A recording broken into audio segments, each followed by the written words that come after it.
உணர்வழிகள் உரத்து ஒழிக்கையில் வார்த்தைகள் தேவையற்று போய்விடினும் மௌனம் தன்னுள்ளே ஆயிரம் ஆயிரம் அர்த்தங்களை கொண்டிருப்பினும் சில போதுகளில் வார்த்தைகள் அவசியப்படுகின்றன.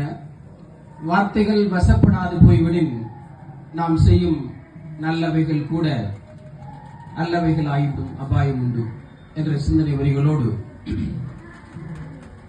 இந்த சிறப்புமிகு பள்ளியின் கண்ணியத்திற்குரிய நிர்வாகத்தினரே, ஆற்றல் மிகு முதல்வர் அவர்களே, சிறப்புக்குரிய ஆசிரியர் பெருமக்களே, இந்த மணப்பாறை வாழ் முக்கியஸ்தர்களே, மாணவ செல்வங்களே, உங்கள் அனைவருக்கும் பாண்டியராஜன் சாருடைய முன்னாள் மாணவன் என்ற தகுதியோடு நான் வணங்கி மகிழ்கிறேன். எனது நினைவலைகள் 30 வருடங்களுக்கு முன்னால் பயணம் செய்கிறது. அது ஒரு ஜூலை மாதத்தின் இறுதி வாரம் 1996. நான் 10ஆம் வகுப்பு தேர்வை முடித்து 11ஆம் வகுப்பில் அட்மிஷன் வாங்குறதுக்காக தியாகேச ஆலை மேல்நிலைப் பள்ளியின் வாயிலில் நின்று கொண்டிருக்கிறேன். திண்டுக்கல்ல ஒரு புகழ்பெற்ற பள்ளியில 6th to 10th வரைக்கும் படித்தேன். 386 மார்க் எடுத்திருந்தேன். 400 மார்க் எடுத்தா தான் அங்க +1 ஃபர்ஸ்ட் குரூப் கிடைக்கும் அப்படின்னு சொன்னாங்க. நானும் தொடர்ந்து அந்த பள்ளியில போராடி எனக்கு அங்க இடம் கிடைக்கல. கிட்டத்தட்ட 4 வாரம் காத்திருந்துட்டேன் அதே பள்ளியிலே. எல்லா பள்ளிகளையும் அட்மிஷன் முடிஞ்சிருச்சு. மணப்பாறையில் உள்ள மிக பிரசித்தி பெற்ற எல்லா பள்ளிகளையும் அட்மிஷன் முடிஞ்சிருச்சு. நான் தியாகேச ஆலையில் நின்றுட்டே இருக்கேன். சார், இங்க அட்மிஷன் முடிஞ்சிருச்சு தம்பி, சீட் இல்லை, நீங்க நல்ல மார்க் எடுத்திருக்கீங்க அப்படின்னு சொன்னார். ஆனா காலையிலிருந்து மாலை வரை நின்று கொண்டே இருந்தோம், நானும் எனது தந்தையும்.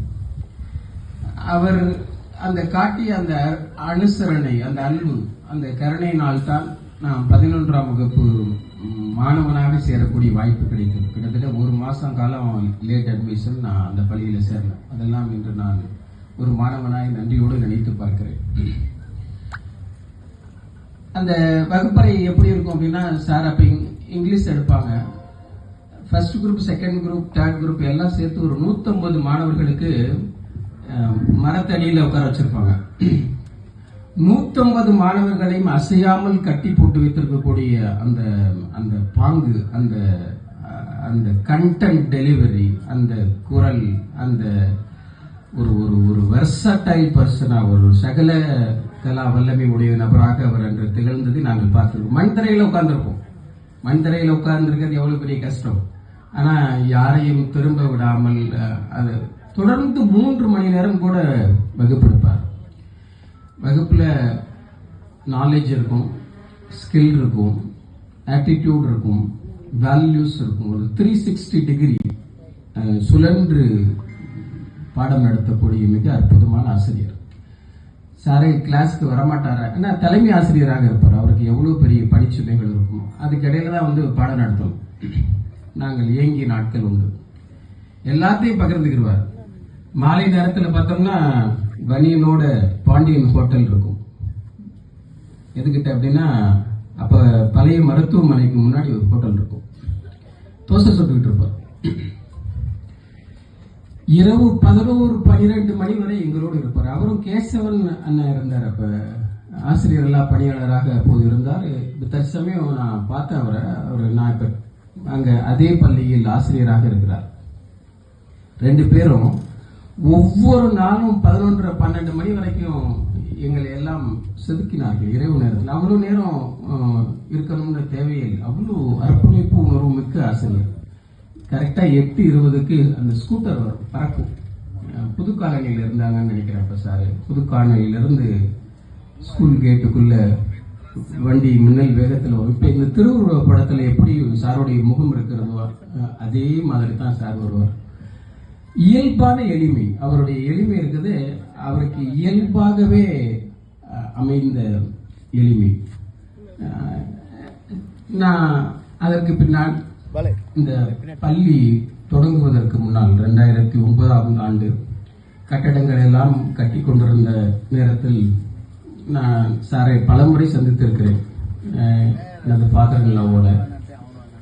அப்பெல்லாம் எல்லாத்தையும் காட்டுவார், கூட்டிட்டு போய் எல்லாத்தையும் காட்டுவார்.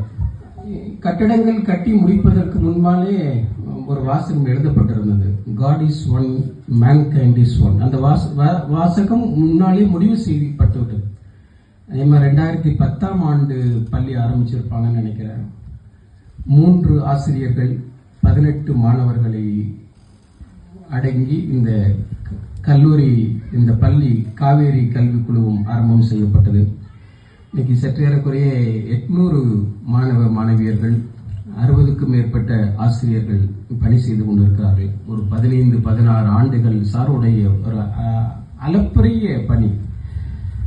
மிகச்சிறந்த ஆசிரியர். மணல், ஜல்லி, கம்பி எல்லாம் எங்க கம்பியா கிடைக்கும் அப்படிங்கறது சார் தேடுறது பாத்தீங்கன்னா அவ்வளவு தேடல் இருக்கும்.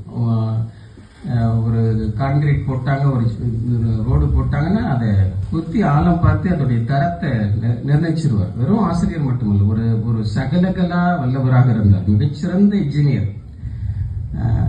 ஆங்கிலத்தில் தனது மாணவர்கள் பேச வேண்டும் என்று அளப்பரிய ஆர்வமுடையவர். கிராமத்து மாணவர்கள் எல்லாம். ஆனால் தமிழ் அவ்வளோ அருமையா பேசுவார் சார்.